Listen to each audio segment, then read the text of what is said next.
ଗୋଟେ ଜଙ୍ଗଲ। ସେ ଜଙ୍ଗଲରେ 5ଟା ବେଙ୍ଗ ଥିଲେ। ସେ ବେଙ୍ଗ ଡେଇଁ ଡେଇଁକା ଆସିଲେ। ଡେଇଁ ଡେଇଁକା ଆସୁ ଆସୁ ଗୋଟେ ବିରାଟ ଖାଲ। ସେ ଖାଲରେ 3ଟି ବେଙ୍ଗ ପଡ଼ିଗଲେ। ଆଉ 2ଟି ବେଙ୍ଗ ପଦାରେ ରହିଲେ।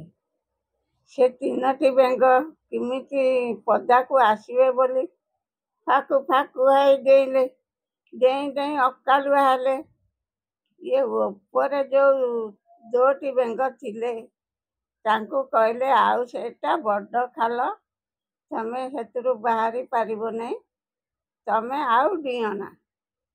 ସେଠୁ 2ଟି ବେଙ୍ଗ ଆଉ ଡେଇଁଲେ ନାହିଁ।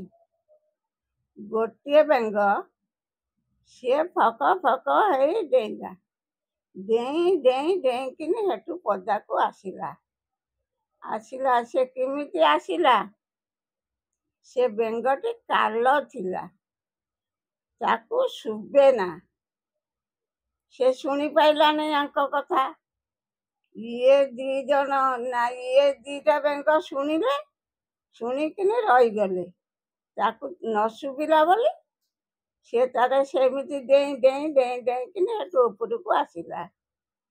ସେଇଭଳି ତମେ ଯେକୌଣସି କାମଟେ କରିବ, କାହା କଥା ଶୁଣିବ ନାହିଁ। ଆଜିକାଲି ଲୋକ ବିଭିନ୍ନ ପ୍ରକାର କଥା କହିବେ, ମନ ତମର ଭୁଲେଇ ଦେବେ। କାହା କଥା ନ ଶୁଣିନେ ତମ ମନକୁ ଯୋଉଟା ବୁଦ୍ଧି ବିଚାରି କାମ କଲେ ବିପଦ ନ ପଡ଼ିବ ଭଲେ। ତମ ମନକୁ ପାଞ୍ଚିକିନି କରିବ, ସେଥିରେ ତମର ଜୟ ହବ।